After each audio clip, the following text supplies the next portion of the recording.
The Newsday continues here on One News Now. I'm Sean Yao.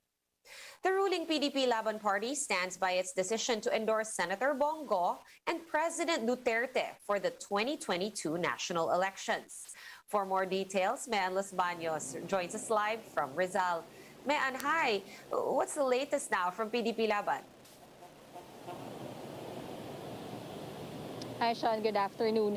The CUSI-led faction of the PDP-Laban maintains that they're still pushing for a Go-Duterte tandem for the 2022 elections. Sean, this comes amid the issues that the said tandem could be just a smokescreen for the ruling party's real standard-bearer. PDP-Laban Secretary General Melvin Matibag said the party believes Senator Bongo is the best candidate. With his advocacies, Matibag said Go is ready to lead the nation alongside President Duterte. The official added that they are willing to give Go all the time he needs to decide whether to accept the nomination. But the party ideally plans to publicly proclaim the Go-Duterte tandem as early as September 8.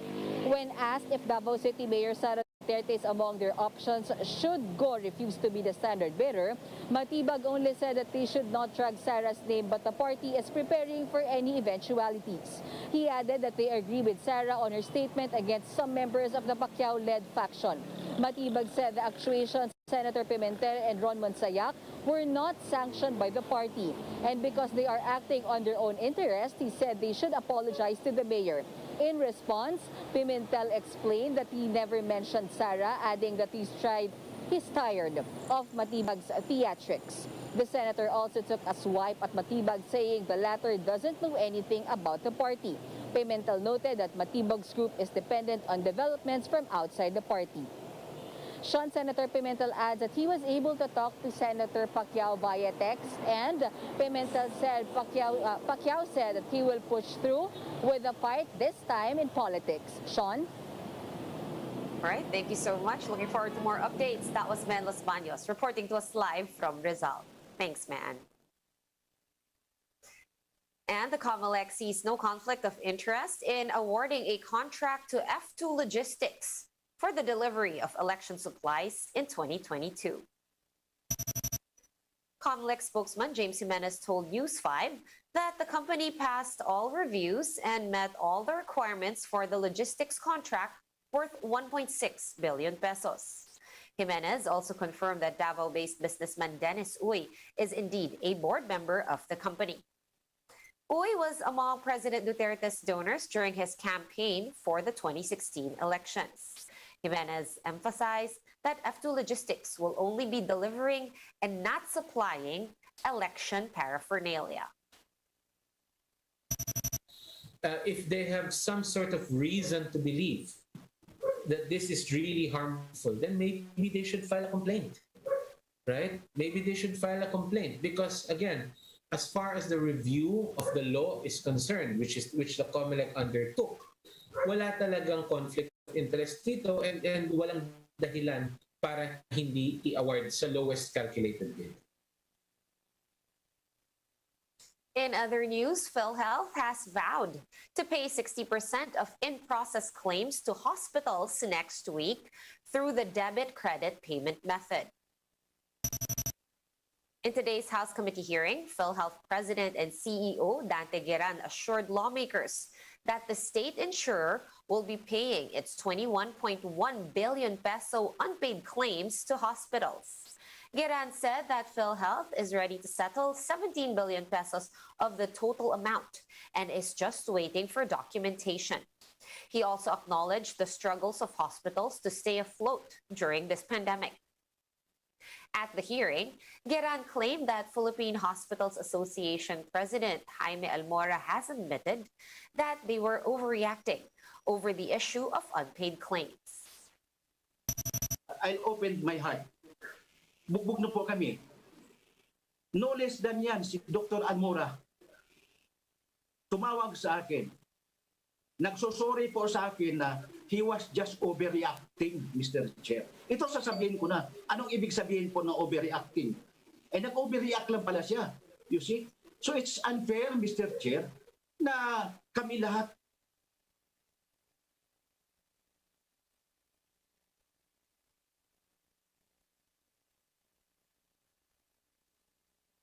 We'll be back with more stories after this short break. Keep it here.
On the first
You are still watching One News Now. I'm Sean Yao.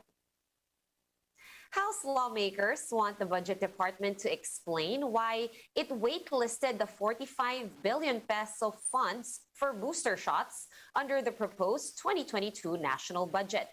Marian Enriquez joins us live from Manila to give us more details. Man, what was the response of the DBM to this?